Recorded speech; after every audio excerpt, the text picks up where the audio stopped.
I'm really pleased to welcome all of you to our Health Workforce Brown Bag lunch series. This is actually kind of a bonus lunch because Josh was coming to speak at our Health Workforce Policy class, and I really knew that it was a waste to have him only available to the class, that he should be available to others. I think what he's doing and what more generally the Union Coalition is doing in Kaiser Permanente is somewhat unusual.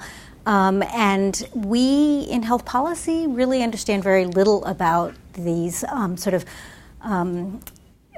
the kinds of relationships that are being developed in the trenches, so to speak. We're looking more at the macro level policies and the outcomes, but we don't understand really what's happening in terms of the implementation process. So Josh and his team are really in there, rolling up their sleeves, making change happen in the context of a very politicized and very tense conversation among different groups of workers and their bosses. So it's really exciting to have Josh here, and I hope that we'll continue to work with him. Ellen Scully-Russ, who may be joining us in a few minutes, and I did a case study on the work that Josh is doing and compared it to the Labor Management Partnership in Montefiore, and have been really fascinated by the differences and similarities across the systems. Some of you may know that the coalition of Kaiser Permanente unions and Kaiser Permanente decided to embark on a partnership around the year 1997 in an atmosphere of very acute crisis. And this was, during all the disruption and chaos of the decades managed care movement, and when there had been a lot of adversity in labor relations at Kaiser Permanente, and the company was getting very short on cash and almost getting ready to go over the cliff. And in spite of a lot of history before that, where there had been significant collaboration between the unions and the company, including the unions really advocating on behalf of the company during the McCarthy era, right, when the AMA attacked this as socialized medicine. But by the 90s, things had become very polarized, and things appeared to be on a path of mutually assured self-destruction. And it was at that moment when John Sweeney, who was the head of the head of the AFL-CIO, and David Lawrence, the head of the company, had a meeting that's fairly famous now at the Dallas airport, where they said, we got to try something different if we're going to have a viable future together.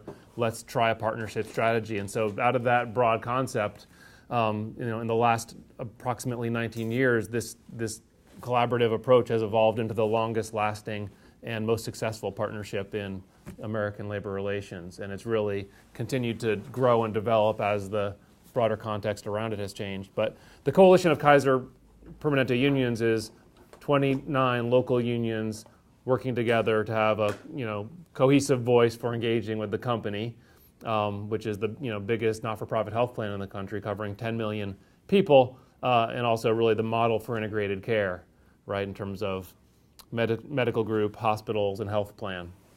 And so the context for how we engage is partnership. And kind of the crux of that is this is going far above and beyond what is mandated through the National Labor Relations Act, which is that you got to bargain over, hours, wages, and working conditions. And this is, what our collective bargaining. We have a national agreement that covers all the unions and really says we're going to collaborate at every level of the company's operational strategy, and unions will be integrated into every level of decision making. So it's really about having shared interests. And figuring out how do we collaborate to advance all of our interests together. So hopefully that gives you a little bit of context for the partnership. I think this is a great illustration. This is something that was actually negotiated. I talked about going beyond what's mandated by law. So this is called the value compass. And so everything that we do together, the coalition and the company, is kind of measured against this balanced scorecard, right, with the patient or the member at the center. Right? How do we become the most affordable, deliver on the best quality, the best service, and make the company the best place to work? And of course, the notion of the balanced scorecard is you shouldn't be moving any one of those dimensions at the expense of the others. It's right, trying to keep it in the right balance. You could have great quality, right, and slip on affordability. But that's really the lens through which we evaluate all of our work together. Let me talk a little bit about the impact of the Affordable Care Act. In a lot of ways, it really is reflective of the Kaiser Permanente model, right? What I think all of you are really well aware of in terms of accountable care organizations and a move away from fee-for-service to value-based care. That's all, that's inherent in the structure and DNA of the company. And what I think the real impact is, right, is around finance and payment, and then we can talk about how that is reflected then in terms of the experience of the workforce on the front lines. But a big part of the way this is shaking out is revenue is down for the company. And since the advent of the Affordable Care Act and the creation of the exchanges and Medicaid expansion, that's really where the company is seeing and is projecting growth. And it's been huge growth, but it's growth in subsidized exchanges, Medicare and Medicaid. So it's members coming into the company with a lot less revenue than the traditional membership base of the company who were more through big commercial accounts, right? So the context is revenue is down. So then the question is, how do you raise revenue? Well, there's really two ways, right? I think this is the company's thinking. One is you can raise rates, and I think the lesson is the market is not going to tolerate that in this day and age. About 4 or 5 years ago, the company was bringing significant rate increases to the market, and there was a lot of pushback, right? There's competition out there that's very intensive, and there was just not a tolerance for double-digit rate increases. So if that's not feasible, the only other way to bring more revenue in is to grow membership. So that's a big part of what the company is trying to figure out how to do is really continue to drive aggressive membership growth. So bringing more people in through individuals, right, through the exchanges and through Medicaid, and as people age into Medicare, and figuring out just how to continue to penetrate existing markets as well as to expand into new geographies. And you've probably all heard about the recent acquisition of Group Health in the Puget Sound area. And I think there's an intent to try to figure out where other opportunities like that exist.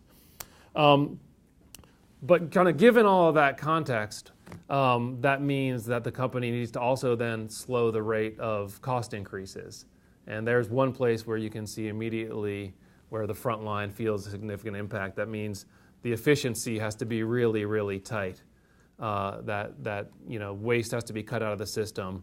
And we just hear all the time about the enormous pressure that the front line is experiencing with this huge bolus of new members and this mandate to make sure that cost trends are really being held down. So that's kind of I would say at the kind of high level, the way that the impact of the Affordable Care Act is playing out and somehow it's being experienced at the front line. The competitive environment is really dynamic and uncertain and fascinating, I would say. So some of the considerations are, significant consolidations, and I've heard someone say that there's an expectation that we're going to be down to 3 or 4 big national insurance players here shortly as that trend continues. And then, the creation of these big super regional provider groups, which are going to be able to be very good in terms of delivering on quality. And so the company, being both an insurance plan and a care delivery system, is going to have to figure out how to compete on both of those fronts simultaneously. And that's just the kind of the traditional players. I think what's fascinating is the introduction of all these new entrants into the field, which raises all sorts of intriguing questions about when to collaborate versus when to compete. But retail pharmacies is a huge one. Right? Like, who knew that CVS was going to be the biggest player in the industry? But they made that pivot, which is really just had tremendous impact in terms of, I think, expectations. And I mean, it's also responsive to expectations. But people who no longer think that the only way to get care is by making an appointment to go to a brick and mortar facility and see their doctor when the doctor can fit them in. Right, the expectation now is for care, on the consumer's terms, and tech companies, and who could be, with both the established big ones, right, like Apple and Google, right, with all the new introductions they're making, as well as the plethora of startups that are out there, and at any given moment, my sense is the company could be collaborating, or competing, or both with any given one of those entities. Right, and just trying to figure out, and I think what's unique about KP as all these other players are making their offerings is and doing really innovative, interesting things is what KP has that in some ways no one else does is this mature integrated delivery system back to which everything links. So it's one thing to put out a technology or or a retail-based clinic or something like that, but does it have this comprehensive integrated care delivery system, that it falls back upon? So that in some ways, that's, I think, the proposition for KP, how to really continue to build on that asset, but not rely solely on it. So that's some of the competitive context. Just in terms of thinking about how our partnership works, here's just some kind of key principles that I would say inform it. One is just the notion of interest-based as opposed to like zero-sum relationship. So it's not about putting forth demands for bargaining. And I think the unions, we've seen that just hasn't been a long-term sustainable approach, right? If you look around the rest of the trade union landscape, but really it's about trying to articulate interests as opposed to narrowly articulated demands, and then figuring out where is their overlap, and then how do you develop solutions that actually meet those interests? Because if you can actually name an interest, there's probably a lot of solutions to get you there besides we must have X, Y, and Z. I think really key is the notion of union integration into decision-making in the company. So it's not that we're going to manage it with it, but that we are going to be as much as possible upstream of and involved in decision-making, whether it's at the department level in a pharmacy or a med-surg unit, or at the level of a medical center, or for the company at a national level. And I'll also say that we are, there's a lot of variation in terms of how well we're doing this at any given moment in time. But I think the experience is that when this is working, that's in everybody's best interest. I think, the unions do not like to be in the position of reacting to company decisions, and it usually doesn't work out well really for either of the parties. So figuring out how to make sure that people from the unions are part of those discussions at the earliest possible moment is really an important principle. And linked to that is just the notion of transparent sharing of data. And I'll say that at the workforce level, this has been transformative, right? And kind of part of a broader trend of, managers having to figure out how to reinvent their roles. But so it's no longer this kind of command and control approach where the manager says, do this because I told you to. It's about everybody understanding why, and having the data to make informed decisions together. And you may know that a big part of our collaborative approach is this model of unit-based teams, right? Which is really simple. It's, again, any given natural work unit, like an environmental services team or an operating room or an emergency department or a call center. All the people in that team, which is basically frontline workers, managers, and physicians, figuring out together what are some common issues, and then establishing goals. And so that's where data transparency is really key. So it's like understanding, okay, how are we doing with patient wait times, or how are we performing vis-a-vis patient satisfaction or central bloodstream infections, or whatever the issue is, and then applying the principles and tools of performance improvement science. And everybody in this system has been trained in the rapid improvement model, and a lot of this is adopted from the Institute for Healthcare Improvement. But it's been very powerful to see the shift, right, where people are no longer just being managed, but actually actively engaged and empowered as people with deep expertise and insights and passion about their work to help make good collective informed decisions that are good for taking care of patients and reducing cost and things like that. And the same thing you could say is at the highest levels, right? The more that we are making good in terms of transparency, in terms of the company's big picture finances and strategy, that also positions us, I think, to do the best work together. And I think I just touched on it, but the notion of continuous improvement, that's really foundational to what teams are doing, right? So they're setting these SMART goals and figuring out how to reach them. So they define the time span, how much better by when, and have a pretty remarkable track record in terms of improving performance. And I think you could really map out the ways in which the company's turnaround over the last decade or so, where it's really shot to the lead of the industry in terms of things like quality and satisfaction, how that's really connected with the launch of these unit-based teams around the same time. So it's been a strategy. It was a big bet on the part of the company to invest with us in this approach, but I think it's continued to pay off, and we expect that it will continue in the future. And then the last I think, principle that I want to talk about is the notion of human-centered design. In some way, that's kind of the flip side of continuous improvement, which is at the same time that we're improving, there's also, particularly in the context of the competitive environment I was describing, this mandate to also be innovating.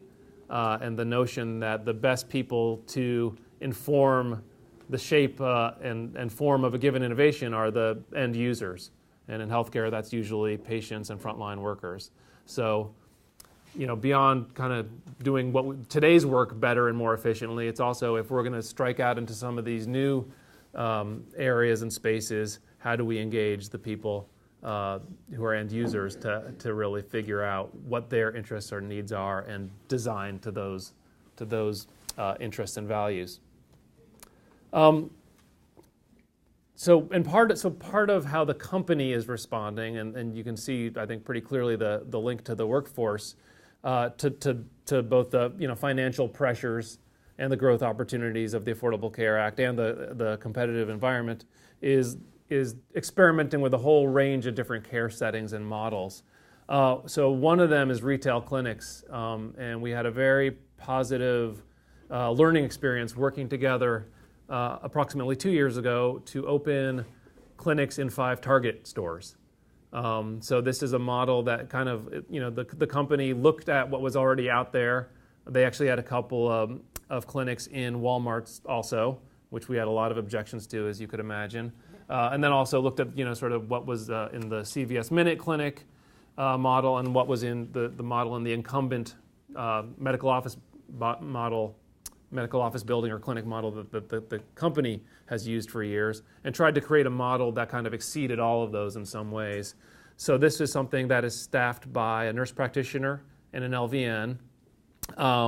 And it was just a fascinating experience because we had to figure out how to bargain something that was really driven by external timelines, because all of a sudden it's not just the unions and the company trying to figure this out, it's the unions and the company with Target saying, here's when we need to go live. And it was just a huge learning experience because all of us are used to a traditional healthcare environment, and all of a sudden it's like, how do you deliver care in a retail context, and what are customers' expectations, and what are the holidays, by the way, and right, and so we had to really have some difficult and interesting conversations to think through what's the distinction between some core union principles versus work rules, right? And what are the instances in which maybe some of those work rules don't really apply here, and what decisions do we need to make about that? And so we just learned a ton from it, and the experience over the last, they finally went live around November 2014, and we've heard only positive things about the customer experience. Part of the experiment was this is actually open to people whether or not they're KP members. So it's a way to get broader reach, deeper into communities, and also make available the KP experience to a lot more people. And at a higher level, right, through these NPs than some of these other retail offerings. This is a really interesting illustration, I think, of just some of the uncertainty. We were really excited about, what are the opportunities to scale and spread this? And I'm looking up how many Targets are there in California, and there's hundreds, right? So I'm seeing this as a huge, could be a strategic differentiator for the company, but also a huge growth opportunity for the unions. And then all of a sudden, there's this national deal announced with CVS and Target. This stuff is shifting all the time. So now the question is, okay, is there an opportunity to have a conversation with CVS about maybe some sub-licensing? So who knows? But I think we learned a lot from the experience. And then the other open question when we started was who's going to want to work here, and will people like this or not? And I think the learning there was people self-selected into it for whom it was a good fit. So the people who chose it, most of whom were outside hires, although some came internally, they really like that environment and actually kind of being pioneers of something and just that experience. And for people who wasn't a good fit, they didn't apply for it. But we've had good stability in terms of the workforce there. Another just broad area is just the movement of patients out of hospitals into ambulatory settings and home settings, and that's just an ongoing work in progress. But I think that a challenge for the company is it doesn't have a lot of infrastructure to do things like home-based care. So all sorts of questions about buy versus build, and then all sorts of implications for obviously are we prepared as a workforce and a company to treat sicker patients, in ambulatory and home settings, and how do we also respond to the fact that the people in inpatient settings are more acutely ill than they historically have been. So that's an ongoing challenge that needs a lot more exploration. Another movement that I think has all sorts of opportunity is working to address the social non-medical needs of patients, or getting upstream of the environmental and social things that really drive health. So KP has a good track record in terms of prevention, but hasn't really played in this space before, where they're screening people for things like housing and food security and domestic violence and social supports for seniors. So there's pilots going on in every region, different models of how to do this, with more internally focused things like care coordination and oncology, to really community-based things like promotores and community health workers. And I think the company's approach is letting regions figure out what model they want to use. But obviously, if there's work to be done to screen someone for these needs, to refer them, to follow up on it, to manage it, then there's a job. And so we as a union, have a significant interest in making those good union jobs. And I think part of the business case that I would put forward is we've learned so much about how important transitions are in terms of ensuring quality and satisfaction, and why would we want to punt on that to a vendor, right? The more that we, in KP can control it, I think that's really going to stand us in good stead. So we'll talk a bit more. We're making some progress, I think, in creating a navigator role. That's a union job, but all sorts of. I think this is just, in some ways, just the first steps into this arena, with all sorts of opportunity. And I think from the company's perspective, as a long-term strategy to reduce costs, if you can really get ahead of these, social drivers of long-term chronic conditions, that could be a big way that the company can differentiate itself from the competition. And one more, approach that's being just started now in Southern California is these small flexible use clinics. So, the typical clinic in KP is like 100,000 square feet or something. So they just opened a couple, one in Manhattan Beach and one in Santa Monica. But the notion of these is that, again, gets them into communities and neighborhoods where they haven't been able to have, brick and mortar offerings. And to give you an example, Manhattan Beach, there's really intense competition with UCLA. So it sort of, plants the KP flag there, but, doesn't assign spaces to one thing full time, right? So it could be a primary care clinic, in the morning, and a yoga studio in the afternoon. So it's a way to invite more people in. But because it's less square footage, it's also less volume. And so there was a fascinating conversation about we're not going to need the same mix of staff anymore. And we need some perhaps flexibility in terms of roles. And I'll talk a little bit more about that. But it really provoked some interesting innovation in terms of how you combine some job functions in that context. And so as we're thinking about, okay, in terms of, we've totally moved away from the traditional workforce, not totally, we're pivoting away from the traditional workforce planning model of just, looking at past trends and projecting them forward. If we did X much more of this, how many more nurses would we need, or what, how many people are at risk of retirement in the next 5 years, and how many people do we need to train to replace them, to really thinking about, okay, given the fact that we're trying and experimenting with a range of models and settings, how do you really start to think through what are the workforce needs and skills? And so that some of that needs to get figured out really specifically, but we've identified 4 things that we think are going to be universal. And so they are the notion of consumer focus, right? Really being attuned to the needs and expectations of the consumer, especially as, historically the consumer was an employer, right? So people didn't have to make as many decisions about their care and services, and now they have to, and they're, by the way, empowered with a lot more data and information. So to really figure out how to empower the workforce to be responsive to this new set of consumer expectations. When the competition is also really sophisticated in terms of how to meet those expectations. Just the notion of digital fluency, any given role might need a particular technology or skill, but everybody's got to have some foundational fluency going forward if we're going to be viable here. Just the notion of collaboration, right, which I think is part of the move towards team-based care. and away from like the physician being the kind of all-knowing expert. And I think that's, within teams and among teams, right? And like the notion of, teaming beyond a bounded team, but how do you ensure good collaboration for a process that might cut through a whole system?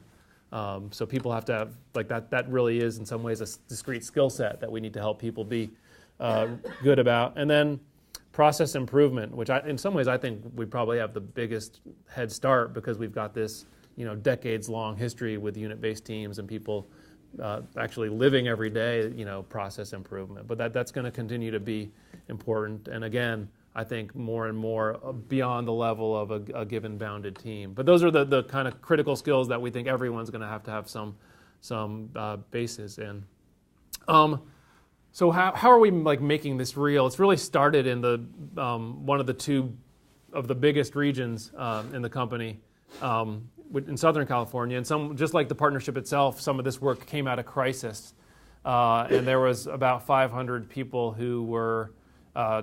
They call it a reduction in force. We have bargained language that says people cannot just be laid off, but that if we're going to be collaborating to be innovative and efficient, then people have to have some sense that they're going to have a role. It may not be the same job, but you'll have security of income and employment. But 500 people in 2012 were put on this reduction in force status and moved out of their current jobs, and it just provoked a huge crisis. And there was a lot of acrimony and dispute, and out of that, came a decision that we needed a better way to figure some of this stuff out. And the solution was this notion of a jobs of the future team. And the gist of it is really in some ways simple. It was that the work is understanding the operational and strategic direction of the region deeply, particularly what are the big innovations that are being planned in terms of new care settings and models, expectations around adoption of advanced technology and things like that. And then making some collective decisions between the unions and management about which are the ones we want to work on. So it's not everything, it's not comprehensive, but what are the big strategic ones, maybe 3 or 4 of them, and thinking through on the front end, what are the workforce implications? And actually in some ways treating the operational leaders or the innovation leaders or whoever's driving some of these changes, like some of the ones I just described, and saying we can help you be more successful by figuring out your people strategy on the front end, as opposed to what we've done, which is usually like right before the clinic opens, scrambling to figure out, okay, how do you staff this? And so that was kind of the principle. And we spent the last couple of years working on a number of areas, which I can give you some, I think, sense of. One was it's going to actually open in November of this year, but a fully automated lab where a lot of the work that clinical lab scientists have done that was kind of rote is going to be done through automation.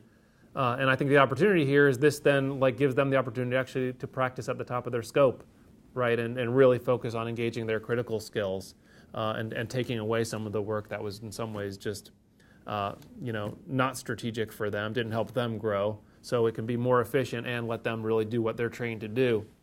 But this started with having to just ground people in some of this, like here's where technology is taking this discipline in general, here's how the company's planning to respond to it, telling that story, getting some buy-in, and figuring out how to respond.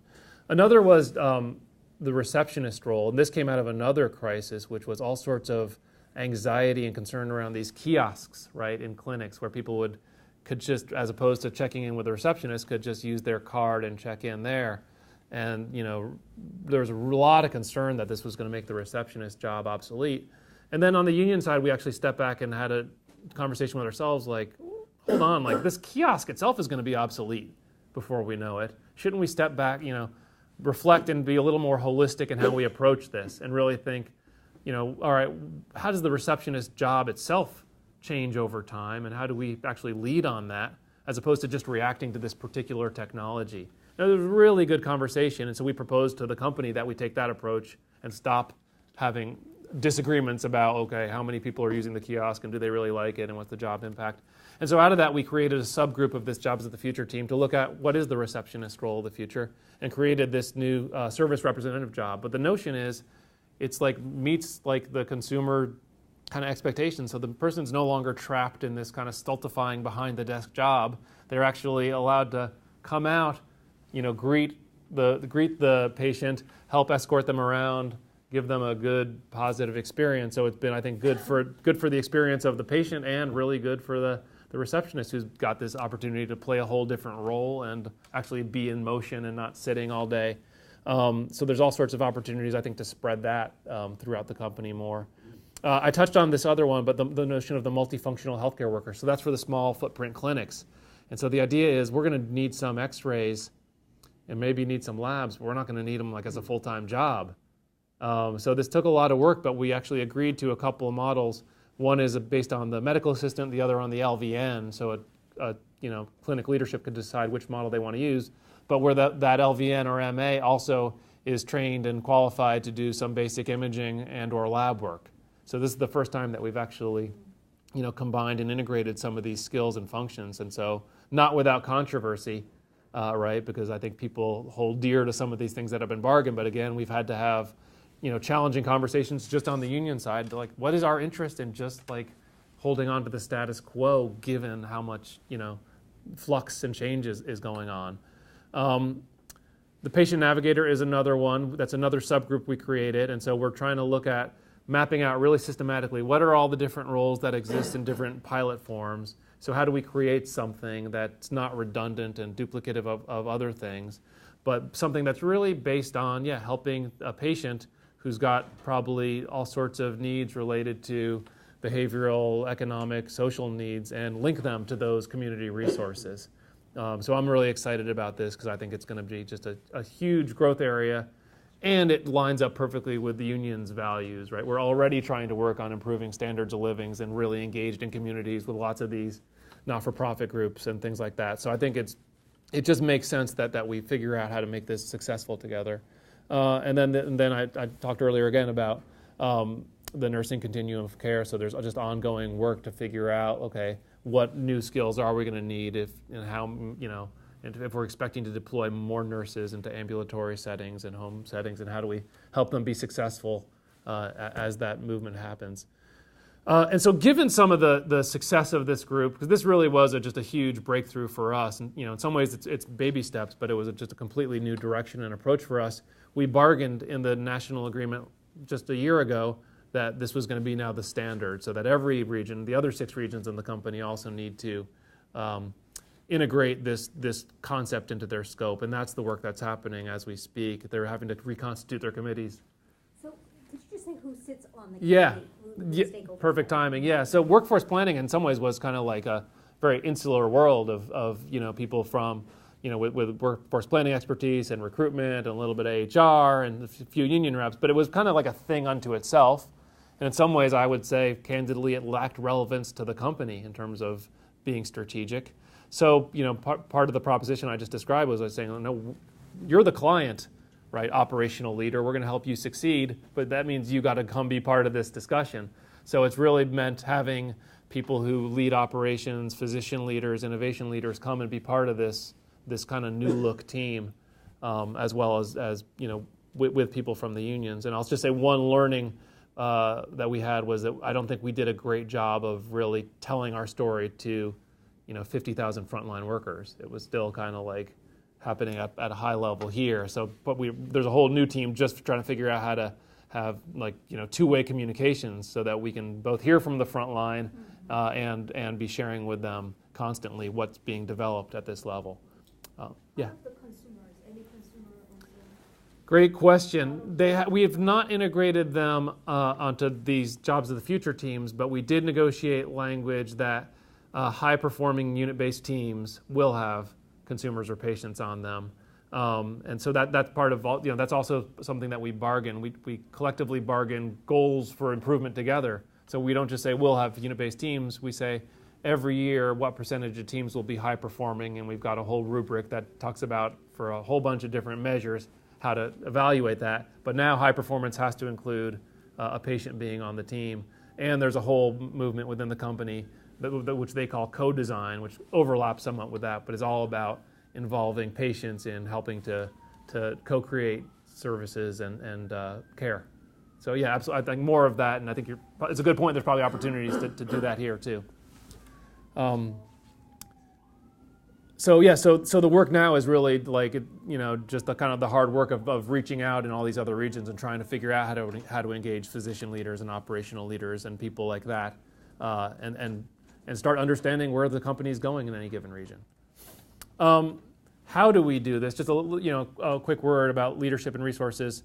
I think we've learned that visible and engaged sponsorship, you kind of live and die with it, and that's, I think, been part of this, one of a really key success factor in the Southern California Jobs of the Future experience. But it's sponsored by the person who is the chair of the coalition in the region. So she's a local union leader who also is the chair for the whole coalition, by the director of human resources and by the chief operating officer of the medical group. So it's got really high-level leaders who are not sponsors, who are actually visible, helping to lead these meetings. And also, do what sponsors are meant to do, which is help, identify and procure resources and remove barriers. So that's true of this committee, and it's true of our work in general in the partnership. That sponsorship is really key. We obviously also have to fund this work, and so we have negotiated a $30 million annual trust fund that largely goes to the staff support to help for doing this work, including a lot of resources for the unit-based teams, because there's a whole team of consultants who actually spend time with them and help them develop from constituting themselves and doing that foundational work and moving up the path to high performance. As well as we've made a significant investment in 2012 in this notion of total health for the workforce.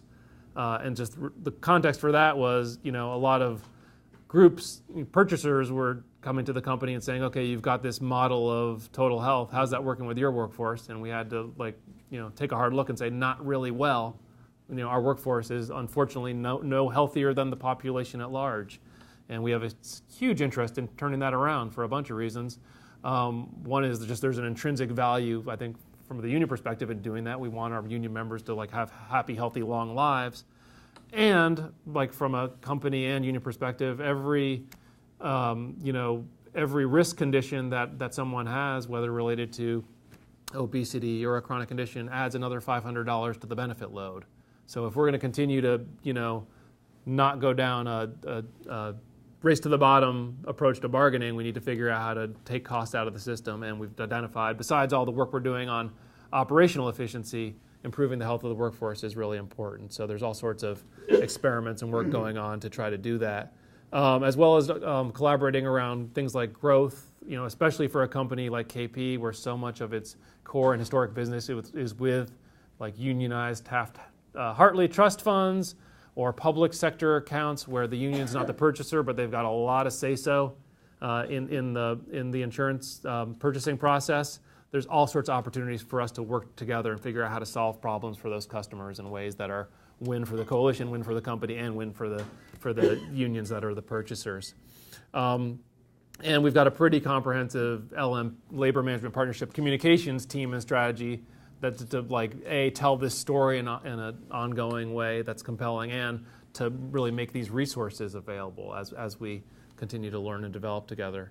And then there's obviously a huge training component to all this, right? If we're going to expect 150,000 people to work together every day in terms of continuous improvement, they need to have a skill set to do that. And that we talked earlier about the rapid improvement model. People need to understand, be trained deeply in interest-based bargaining and decision making, and how to make decisions by consensus as opposed to vote and things like that. So those are some of the resources that have been devoted, and some of how that manifests itself. And then just lastly, challenges and opportunities. I think one is I think this is something people in the company experience every day in such a huge organization, is how to scale and spread things, right? Then there's been historically, it's been a pretty permissive culture where regions or medical centers were just kind of able to do things in some ways, which was good because they were free to innovate. On the other hand, I think there was an observation that a lot of things were just kind of like these pockets of excellence and weren't being brought to scale. So what's the right balance? There's a whole initiative called One KP, which is an effort to standardize some of this work. But it's always a balancing act to figure out, okay, what's the right amount of variation, what's warranted, what's unwarranted. So some probably healthy tension around that. So those are the first couple. And then I think the notion of how do you both execute on the daily work and strike into new territory through innovation? And the notion that Paul Adler from USC has written about this in some of his study at KP, but the notion of ambidexterity, being able to do both at the same time. And the company's actually now just kind of integrating some of those functions. So that's going to play out over the next few years. We don't know exactly what that's going to look like, but the notion of not asking people to make a choice, like do I do improvement today or innovation today? And by the way, I'm really busy with all these patients in front of me, so it's kind of hard to be innovative. But like, what does an integrated approach to those things look like? And then the last thing I would say is neither the unions nor the company want to be an island of partnership, right? It's not like it doesn't help us if the rest of the industry is struggling. And so we're looking for allies, and we want to make this the standard, right? From a union perspective, it's not sustainable for us to have, the best contract in the industry if everything else is being decimated. And we need, I think the company too recognizes that it needs to be part of a healthy, broader industry ecosystem, and not just succeeding on its own. So we're really interested in supporting the efforts of other systems, labor and management, to figure out what's their path to partnership, and because it's not going to be exactly ours, but we can help you maybe help others short circuit some of what we've done, learned by doing. But I think we've helped a lot of different groups, and they each have their own particular context, and are going to have to. In some ways, it's about, do they have the will to do this, and then they'll figure out their way. But I would say that's the story of our partnership today in terms of what's at stake and what's going on. So thank you.